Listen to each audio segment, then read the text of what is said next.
He was an outsider, a provincial from Spain. Yet he became one of Rome's most important emperors.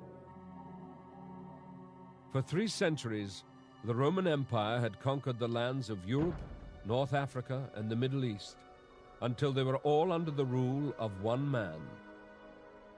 But the Emperor Hadrian decided on a course of action that would change this empire and history itself.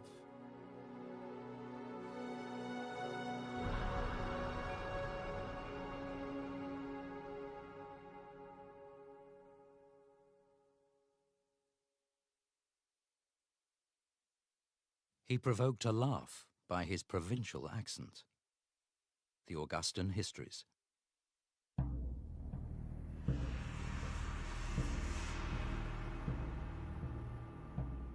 By the 1st century, the Roman world circled the Mediterranean and stretched from the Atlantic Ocean to the Black Sea. Within its frontiers stood over 4,000 cities, which brought Roman civilization to the furthest corners of the empire.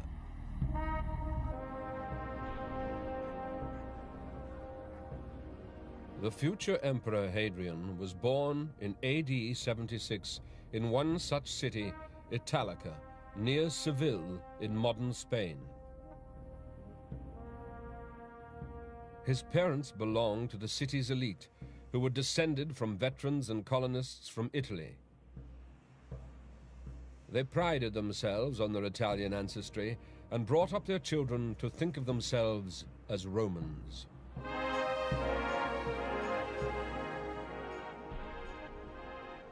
When Hadrian was 9, his father died. Responsibility for his upbringing was handed to his second cousin, Trajan, an important army officer on the verge of being given his own command. When Trajan received orders to travel to the imperial capital, the young Hadrian went with him. Rome at the end of the 1st century AD was a very impressive place. It was full of magnificent buildings, it had a huge history and tradition, and seen from the provinces, it would have been very exciting. Rome was the greatest city in the Western world, and it was here Hadrian received his education. Here he learnt about the great men of Rome's past, men like the Republican dictator Julius Caesar, and the subsequent emperors that took his name. Hadrian was educated for 5 years in Rome, and I think this must be where he first gets his love of art and literature, and also sees all the other provincials who'd come to Rome also as the capital of the world. But after those 5 years of education, he returns to Italica and pursues his other interests, which are notably hunting and outdoor sports. So it's a sort of mixture of a metropolitan world of high culture and a provincial world of tough military training. At 18, Hadrian returned to Rome to begin a career in the imperial administration. He was tall and elegant in appearance. His hair was curled on a comb, and he wore a full beard to cover up the blemishes on his face. The Augustan Histories. Within a few years, he joined the Roman army as an officer with the 2nd Legion, posted on the south bank of the river Danube. Here he proved himself naturally brave and talented. He was promoted and sent to fight with the 5th Legion in the unstable provinces of the Central Balkans. In September AD 96, a messenger reached the legionary camp to announce that the Emperor Domitian had been assassinated. He had been stabbed to death in a plot organized by his wife and a faction of Rome's ruling council, the Senate. An elderly senator, Nerva, had taken his place. The legions took the news badly. Domitian had been popular with the army. He had visited them, campaigned with them, and increased their pay. Nerva knew he needed the support of the military. He looked to ally with the powerful commander of the legions along the river Rhine. The commander's name was Trajan. Hadrian's cousin from Italica became co-emperor of Rome.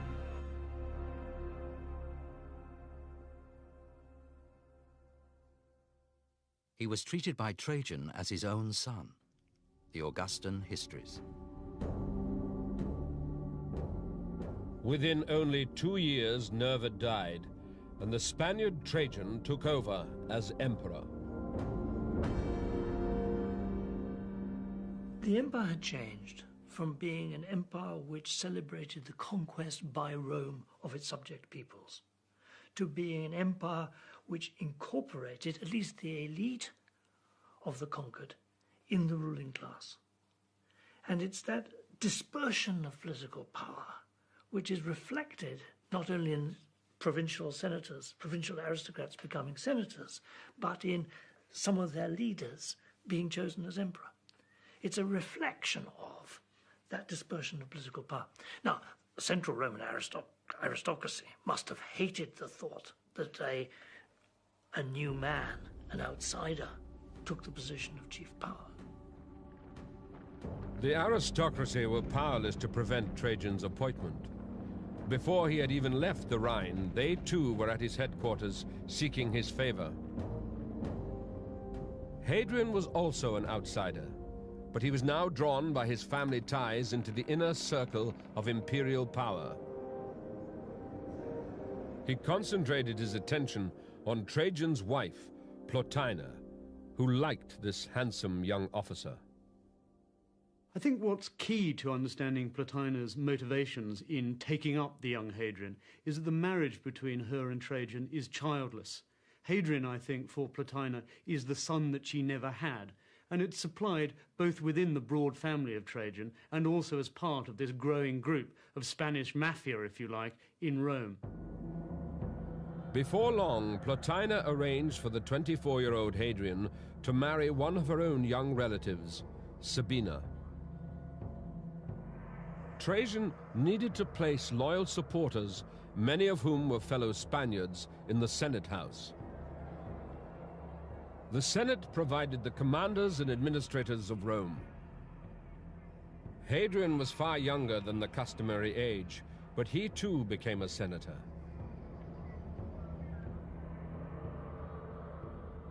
When Hadrian walked into the Senate, he would indeed have seen many provincials who, like himself and like Trajan, had come to Rome and had made good. But what he also would have seen was a hard core of old Roman aristocracy, who, with the influx of these provincials, I think were keen on being even more Roman than their predecessors. There would have been a divide, I suspect, between the newcomers and the old aristocracy, keen to emphasize their roots back into the Roman past. So on one hand, Hadrian would have had a sense of being Roman, and on another hand, faced with the Roman aristocracy, of being firmly on the outside.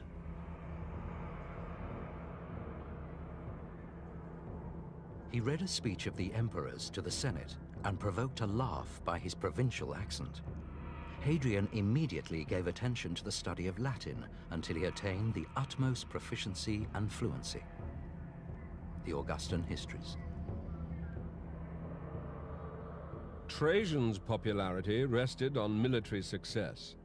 In AD 101, he led his legions across the river Danube to invade the fertile valleys of Dacia, modern Romania. Hadrian received orders to join the campaign.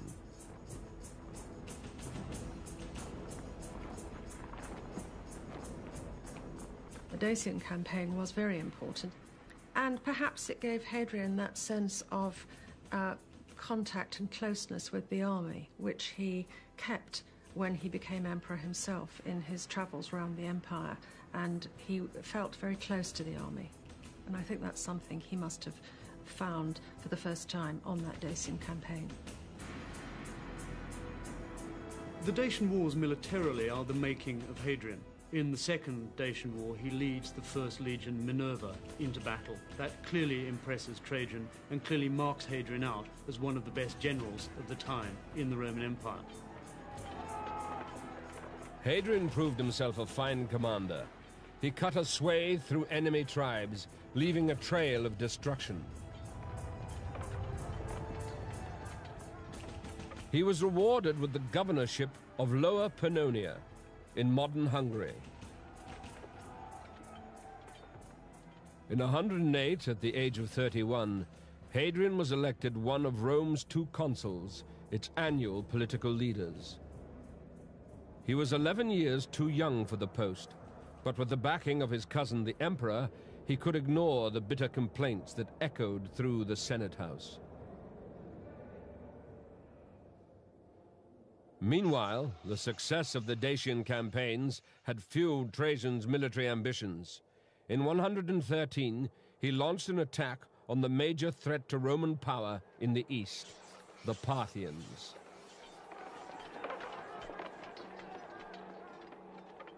With a huge army, Trajan again triumphed, making vast territorial gains.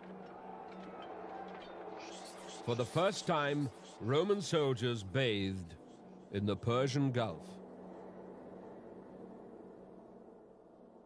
Hadrian again shared in the success. He was given the governorship of the whole of the Eastern Empire, with his own power base in the city of Antioch.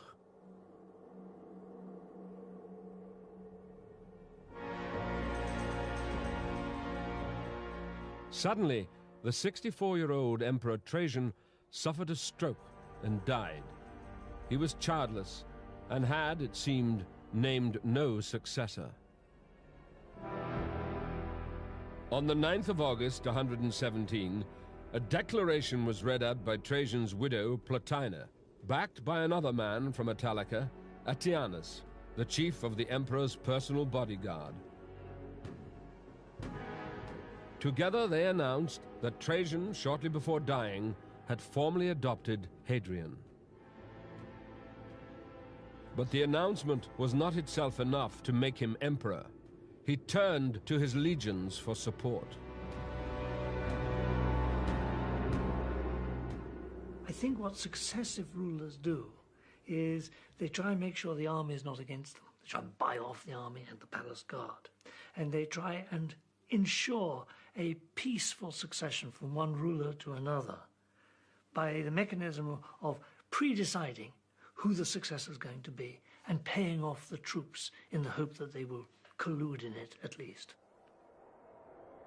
Before any rival could dispute the claim, the Eastern legions hailed the 41-year-old Hadrian as Caesar and Emperor.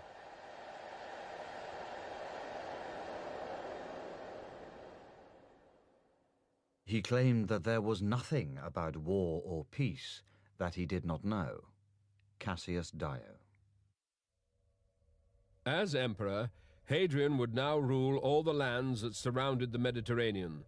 The responsibilities would be enormous.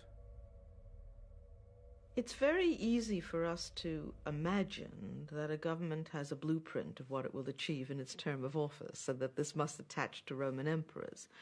I don't think they quite think of it that way. I think they think the function of government is essentially to ensure peace, to defend the frontiers, to have a fair system of justice, and to provide people supplied with the basic necessities of life. But not to be changing things all the time, or producing white papers or green papers or blueprints for change. I don't think he'd have said to himself, when I die, they're going to say, I've achieved X, Y, and Z. He'd have said, when I die, they're going to say, I was a great emperor. Hadrian, still in Antioch, wrote to the Senate in Rome, asking it to confirm him as emperor. He promised to respect senatorial privileges and never put a senator to death. The Senate relented, knowing the powerful Eastern legions had already chosen Hadrian. Soon afterwards, Hadrian stunned Rome by taking a momentous and far-reaching decision. The empire should expand no further.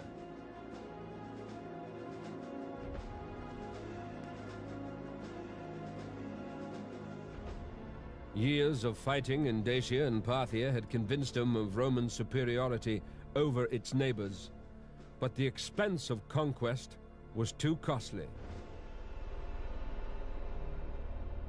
Hadrian's policy of retrenchment and of securing the external boundaries, partly by fortification, seems to me to make absolute sense.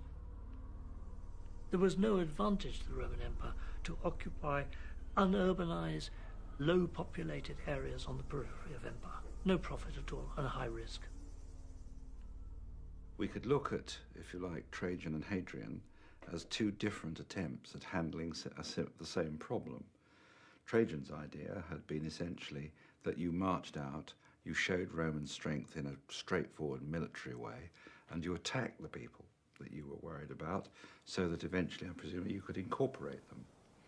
Hadrian decided that your best bet was not so much to bash external enemies as to consolidate and Romanize the people that you had already. In other words, strengthen the heart of the Roman Empire, and where necessary, surround it with physical barriers.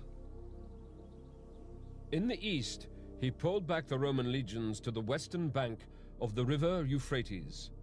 The recently conquered eastern provinces that lay beyond were left in the hands of compliant local kings, who would act as a buffer zone along the unstable frontier. Beyond the Danube, Dacia would remain a Roman territory, as thousands of settlers had moved onto its fertile farmland.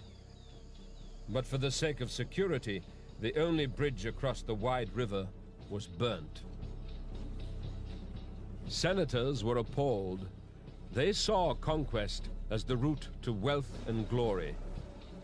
Many felt they had stronger claims to the throne than the Spaniard who had been elected by soldiers thousands of miles from Rome. A coup to depose him was planned. Antinous, the chief of the Praetorian Guard, discovered the plot and acted. He had 4 leading senators abducted and swiftly put to death. There's no doubt at all that Hadrian knew about the plot to murder 4 senators. It's cold-blooded, but it's good politics. What every emperor must do at the beginning of the reign is to eliminate opposition. Hadrian did that deftly. It's not nice, but it secured his power base. The Senate had been subdued. Hadrian then arrived back in Rome with his wife and moved into the vast imperial palace overlooking the Circus Maximus. Hundreds of servants, slaves, and court officials were at his beck and call. Here, he considered his next move. Hadrian was Rome's 14th emperor, and it had become expected on election for there to be extravagant popular measures. Hadrian decided on his spectacular gesture to win the support of the people. In the Forum, he built an enormous bonfire onto which were thrown the lists of all unpaid taxes and debts to the treasury. The public celebrations continued with lavish games and gifts. In Rome, in addition to popular entertainments of unbounded extravagance, he gave spices to the people in honor of his mother-in-law. And in honor of Trajan, he had essences of balsam and saffron poured over the seats in the theater. The Augustan Histories. Rome was pacified, but Hadrian's real concerns lay far beyond the city walls, on the frontiers. It would not be far from the truth to call their drills bloodless battles, their battles bloody drills. Josephus. Hadrian knew who held the key to his rule: the legions. They had elected him, they could depose him.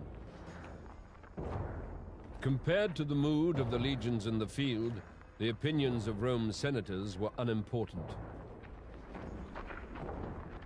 I think there was an enormous tension between Hadrian and the Roman aristocracy, and I think Hadrian dealt with it very intelligently.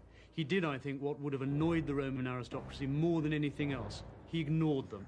He dealt with that opposition by saying that it was irrelevant, that the old Roman aristocracy was no longer what mattered for ruling the empire, that power lay in the provinces. But Hadrian was vulnerable. He feared that his decision to end military conquest, with its opportunities for glory, promotion, and booty, would turn the army against him. He remained confident of his support among the eastern legions, so in late 120, he left on the vital mission to win over the legions in the west.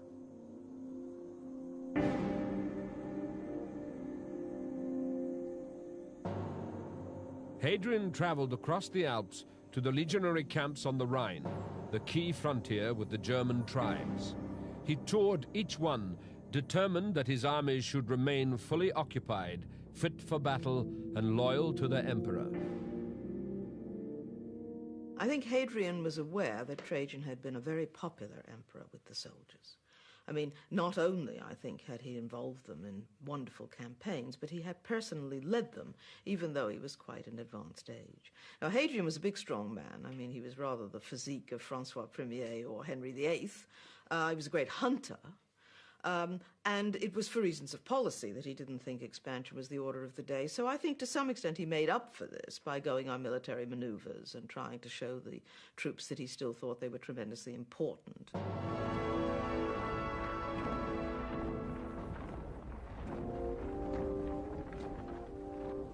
He kept the soldiers in training just as if war were imminent, inspired them by his own powers of endurance, actually led a soldier's life, and cheerfully ate out of doors such camp fare as bacon, cheese, and vinegar. And that the troops might submit more willingly to the increased harshness of his orders, he bestowed gifts on many and honors on a few. He wore the commonest clothing, would have no gold ornaments on his sword belt or jewels on his clasp, visited the sick soldiers, banished luxuries, improved the soldiers' arms and equipment, and strove to have an accurate knowledge of the military stores. The Augustan Histories. Hadrian had no hesitation in exercising ruthless discipline. His orders were to be considered divine. The army in the west was won over. In the year 122, Hadrian made the crossing to Britain. Britain is the largest island known to Romans. The sky is overcast with continual rain and cloud. Tacitus. Julius Caesar had been the first Roman to visit the island over 170 years earlier, and the Emperor Claudius had begun its conquest in AD 43. The northern tribes of Britain had resisted Roman power, but rather than try to conquer them, Hadrian decided to keep them out. He decreed that a vast wall 73 miles long should be built from coast to coast to mark the frontier of Roman civilization, beyond which lay the allegedly savage world of the barbarians. There is a profound gulf in their image between the barbarian and the Roman. That's a gulf that has already been drawn by the Greeks, who invent the term barbarian, which merely means someone who can't talk Greek, who says bar, bar, bar, bar, a load of rubbish. The way you can see the otherness of the barbarian is from their depictions of barbarians in monumental sculpture. What the ordered Roman troops looked like, and what those shaggy barbarians with their revolting habits looked like. I think the wall was a political statement as much as anything, to signify to those who came into contact with it that this was built by an empire that was powerful and built by a man who knew how to build. Hadrian's Wall is a very good symbol for Hadrian, because it demarcates so clearly the edge of this civilized world that he's created. The Great Wall was manned by 15,000 auxiliaries, serving 25 years, and drawn from throughout the empire. Spaniards, Gauls, Germans, even Syrians and Dacians. Hadrian won much favor with provincials and soldiers by rewarding service with the most valued prize, citizenship. Hadrian saw citizenship as a privilege but he also saw it as something which could be earned. And so, for example, service as a non-citizen in the Roman army as an auxiliary earned you citizenship when you'd come to the end of your time. And so Hadrian presided over an expansion of citizenship to provincials, which was extremely important in the history of the Roman Empire. And it's one of the greatest achievements of Rome, that it thought in terms of educating people in Roman ways and assimilating them to Roman citizenship. Even a distant island like Britain could be seduced by Roman civilization and turned into a peaceful Roman province. The governor of Britain would encourage individuals and communities to erect temples, marketplaces, houses. He began to train the sons of the chieftains in a liberal education. As a result, the nation which used to reject the Latin language began to aspire to rhetoric.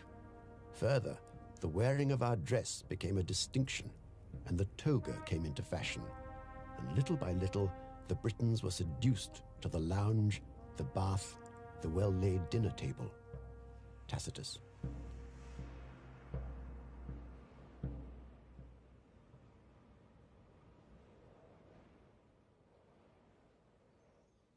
Within his heavily defended frontiers, Hadrian hoped that the benefits of Roman civilization would bring lasting order throughout the empire.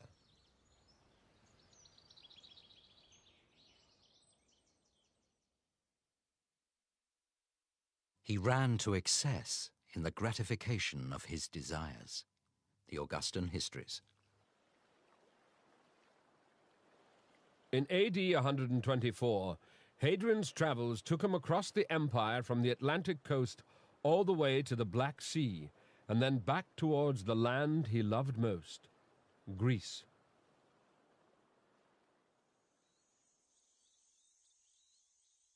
As a young man, his love of Greek culture had earned him the nickname the Greekling. Even his carefully trimmed beard and his hair, curled with tongs, were modeled on classical Greek culture. This radical departure from the clean-shaven days of the past set the imperial style for decades.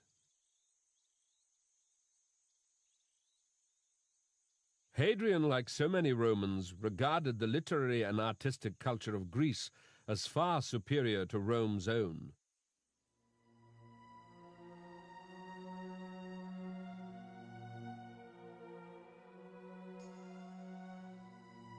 This love of Greece was intensified by a passionate affair of the heart.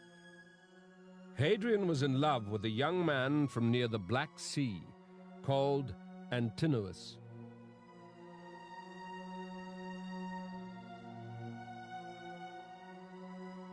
One of the rules, the traditions that we're repeatedly told about by the Romans, is that homosexual practice, at least between Roman citizens, is strictly taboo. And they tended to speak of homosexual relations as something typical of the Greeks, which wasn't a Roman way. Hadrian not only had a homosexual relationship with Antinous, which was true of many of his predecessors. Many of them had boyfriends as well as girlfriends. But he displayed it ostentatiously. He drew public attention to it. The two lovers traveled everywhere together. In late 124, they arrived in Athens. In the winter they spent there, Hadrian was keen to honor the city as the center of Greek culture. He commissioned a new aqueduct, the completion of a temple, a new city quarter called Hadrianopolis, and an immense new library. The following year, Hadrian finally returned to Rome. He was 49. Of his 8 years on the throne, he had spent the past 5 away from the capital and away from the empress, his 36-year-old wife, Sabina. As he used to say himself, had he been merely a private citizen, he would have got rid of her on the grounds of ill temper and irritability. The Augustan Histories. Hadrian's wife Sabina is a rather mysterious figure. We don't really know very much about her, and I don't think Hadrian was very interested in her. But one can say that domestic life at court in Rome was much quieter than it had been in Nero's reign, for example. It was no longer the home of intrigue and murder and jealousy. It was a very quiet, bourgeois sort of lifestyle. And Hadrian's reign sees the beginning of this trend. Well, I would probably say that Hadrian was impossible to be married to. I mean, it was obvious that he was a very self-willed person who wanted to decide absolutely everything and had very distinct views on everything and wanted the freedom to carry on sexually as he liked. So I imagine this was not necessarily very attractive to his wife. But it's very difficult to penetrate the boudoir of the emperors, I think.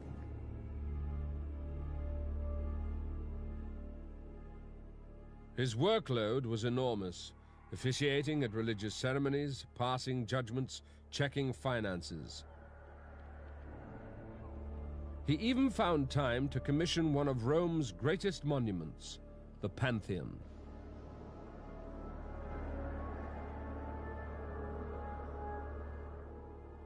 He reserved his evenings for scholars and orators, trying to score academic points over the most famous Roman and Greek intellectuals.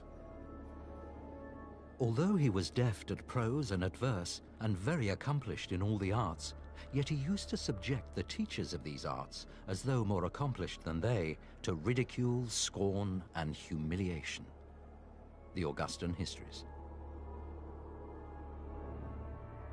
Those invited to sit with the emperor were wary of his temper.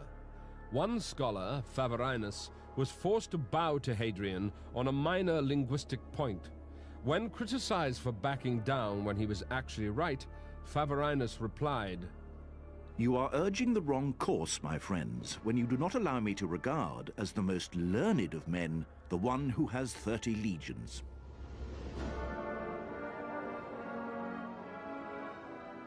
It was not long before Hadrian's attention was called away from intellectual pursuits, and he prepared once more to tour the empire and enjoy the glories of his Roman peace.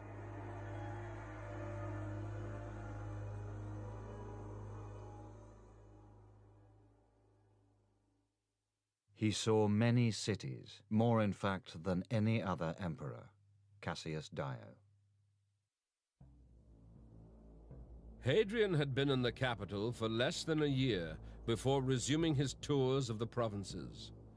As well as making sure the legions remained loyal, he was determined to make his mark on the cities of the empire.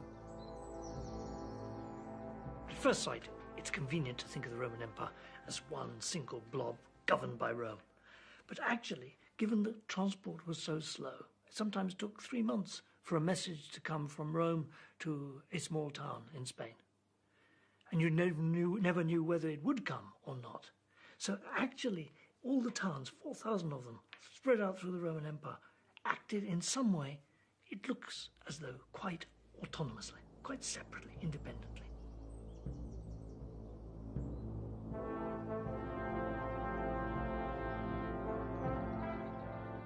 As he went from city to city, the emperor and his retinue brought far-flung parts of the empire a sense of belonging to a common world.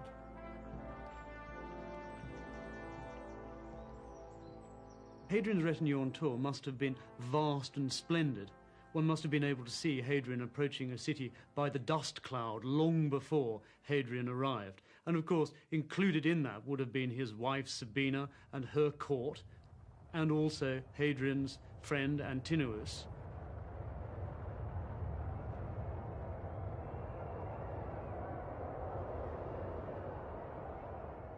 He will be met outside the city walls by a delegation.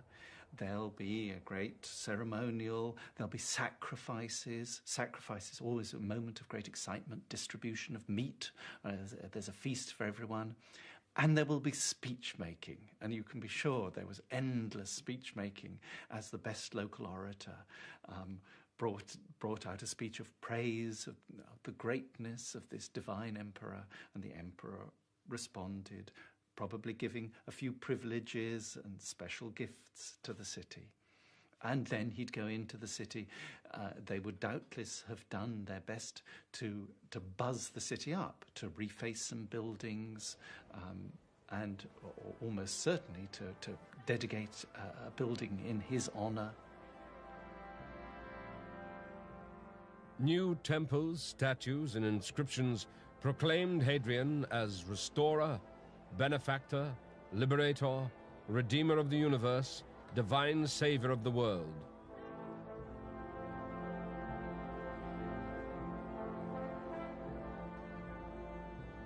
New cities were named in his honor, cities like Hadria Avenio, modern Avignon in France.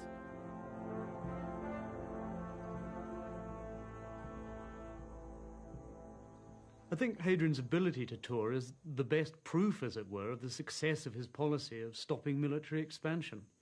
It's an empire now that's at peace, that's stable, an empire in which an emperor can afford to leave Rome and could travel around the provinces, not at the head of a great army, but the head of a court retinue, and travel right round the whole Mediterranean, pursuing a policy of cultural integration. Hadrian's tours are the evidence of the success of Hadrian's policies. In AD 130, after having traveled through North Africa, Italy, the Near East, and the Middle East, he arrived in Egypt. When Hadrian visited Egypt, for example, he would have behaved just like a modern tourist. He would have been taken to Egyptian temples by guides. He would have had people trying to sell him things. It's an extraordinary development now that a Roman emperor can do this and can have some time to spend in this way and can be away from Rome and feel secure about the empire while he's not in the centre of politics. With a retinue that included both Sabina and Antinous, Hadrian cruised up the Nile.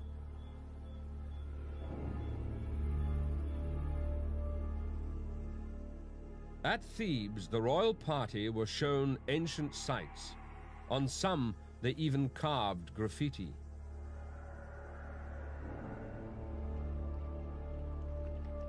The tour, however, was marked by personal tragedy.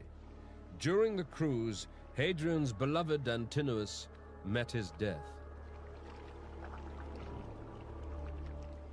Antinous' death was a boating accident. He slipped on the edge of the Nile, got caught in reeds and drowned. Hadrian was, of course, devastated. Antinous for Hadrian represented the symbol of all that was beautiful about Greek culture. As a mark of his profound grief, Hadrian declared Antinous to be divine and inaugurated a new religious cult in his memory and honor. Hadrian founded a whole city in memory of Antinous and named it after him. And he had statues of Antinous sent to all sorts of parts of the empire. He wanted people to know about it, and he wasn't ashamed of it. It wasn't something that he felt he had to conceal. It was something he was proud of. And that shows that he was a human being. Leaving Egypt, Hadrian began the long overland journey back to Rome. But trouble intervened once again. In Judea, his policy of assimilating provincial people into Roman culture was failing.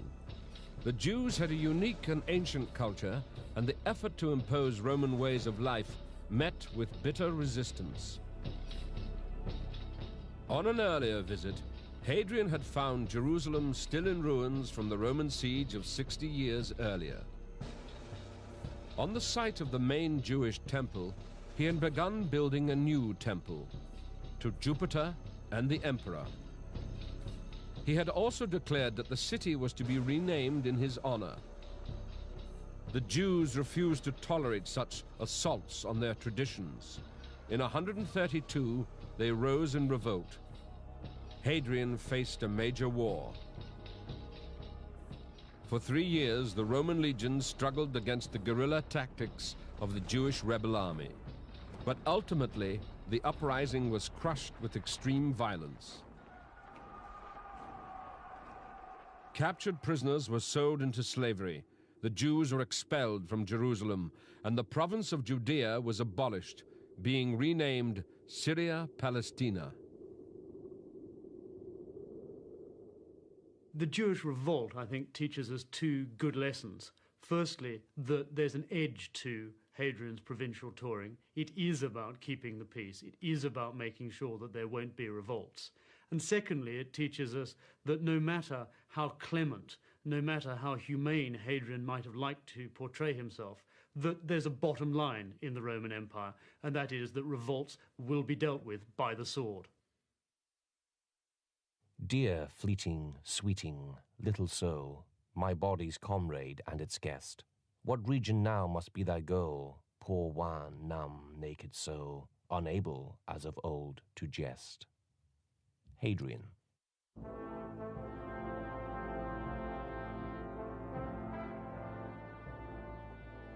Hadrian returned to Rome in early AD 134.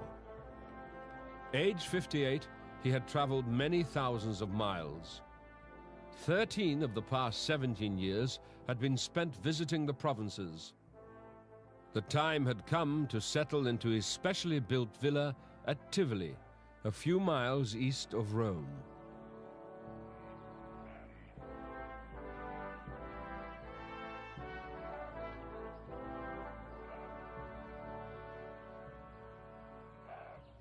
Tivoli was a magnificent palace, 7 miles in circumference. It was built as a model of the Roman world, each part constructed to represent a province or an area, Africa, Italy.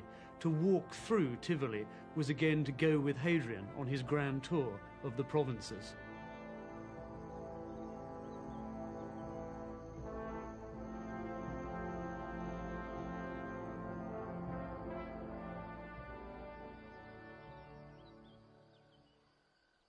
It's nice to think of Hadrian's villa as somehow an expression of his character. It's certainly an expression of his fascination with architecture. It's extraordinarily hard to understand because it's so diffuse. There's so rambling, so widespread, so much in it, so much that serves so little purpose. Vast halls, baths, dining rooms that repeat again and again the same set of facilities, which are essentially just areas in which to marvel at the power of an emperor to construct, and to construct the breathtaking and the beautiful. In AD 135, Sabina died, and Hadrian's own health began to decline, possibly from tuberculosis.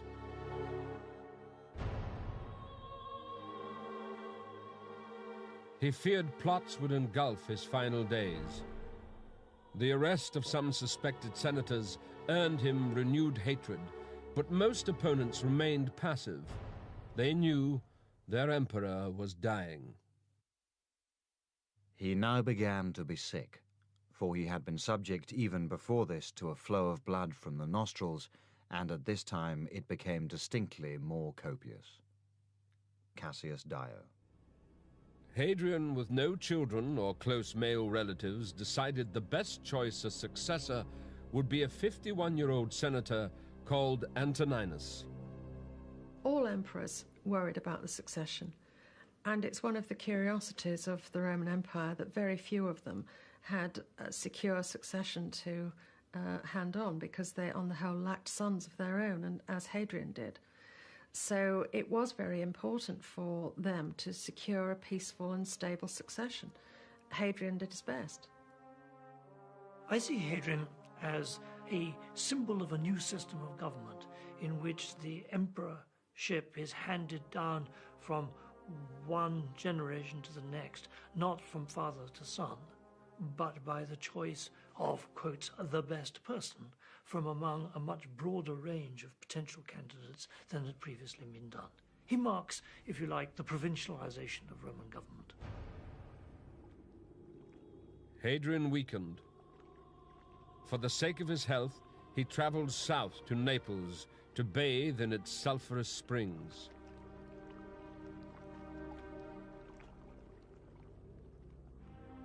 But on July the 10th, AD 138, still at Naples, Hadrian died. He was 62. Noble ladies intone hymns to a sad, solemn tune. Then the remains are put in a wooden structure, like a pyramid. Spices, incense, perfumed fruits and herbs being heaped around it.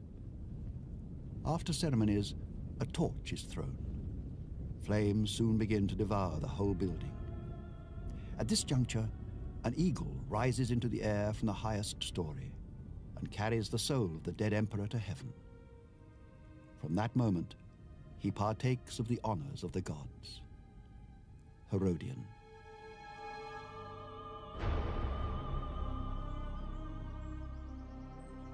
Eventually, Hadrian's ashes were deposited in his own mausoleum by the river Tiber in Rome.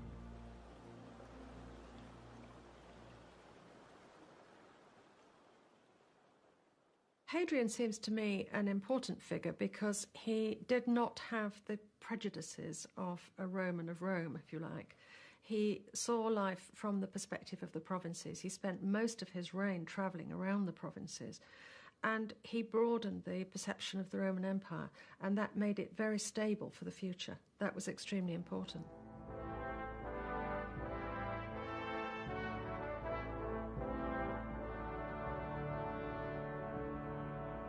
Undoubtedly, in the 1st century AD, everything is concentrating resource-wise. Everything's being sucked inwards from the provinces to Rome. The 2nd century AD, and especially with Hadrian, you have a flourishing of the provinces all around, which will eventually lead to a weakening of the centre. Hadrian brought the empire a new stability, a stability based on strong frontiers and a well-trained army. As Rome moved towards a golden age, it needed emperors of Hadrian's ability. Without them, the empire faced disaster.